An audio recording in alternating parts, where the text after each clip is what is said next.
Today I'll be reviewing a book called Colors of Nature, Botanical Painting by Sandrine Maugy, and I believe she is a French artist, and she's written a beautiful book about botanical painting. And one of the reasons I like botanical painting books, I've said this before about Billy Shoal's books, is that botanical painters are very exact. So if you want to learn how to paint beautifully and with detail in watercolor, even if you're painting people or illustrations or fantasy illustration or children's book illustration, it doesn't matter. The botanical painters I've found are where you want to go because they will teach you how to paint in detail with watercolor.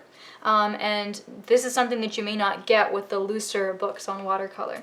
And one of the things that I find unique to her book, I've only seen this in one or two watercolor instruction books because usually this is an oil painting technique, is that she talks about doing an underwash in value for watercolor. And so you can see how, for example, here she's shown you how tonally she's put in the shadows, so you can see like a tonal value map of where she's going to put on green later. And this is called the grisaille, and what you end up doing is you have this tonal underwash that is a map to what you were painting later, and usually this happens in black or sepia or some other color in oil paintings, but it's not typically done in watercolor. But if you do it in watercolor, it has the ability to give you extremely detailed paintings, and that's really the secret to having detailed paintings, is if you have layers. Let's look at another example of where she does this. So you can see that she's talking about all the different colors. She goes through the colors spectrally and shows you different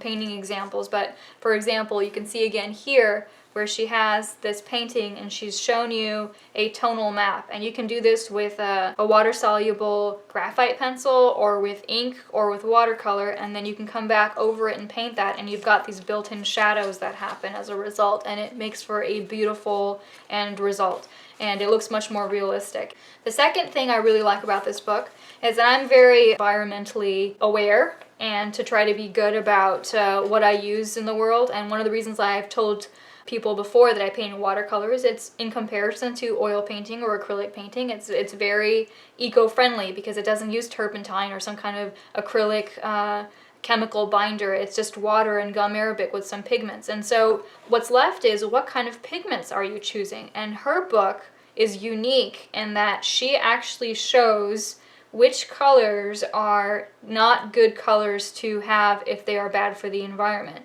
And so she'll show you all the different colors that you can find, and then she'll tell you which of these colors are the colors that you should avoid. And she also gives you characteristics of all the different paints. She'll tell you the light, fastest, transparency, granulation, staining. People ask me about these all the time, and I tell them, well, you can test this on a little scrap of paper and see that. I like the way she talks about doing an underwash that's tonal, so that you can know how to make your final painting more full-bodied and more realistic, and this is something that a lot of other painters gloss over or completely omit. And I also like that she talks about the environmental awareness of choosing certain colors and avoiding others, and I also like her painting style, and it's a beautiful book. So I would recommend this book called Colors of Nature by Sandrine Maugy.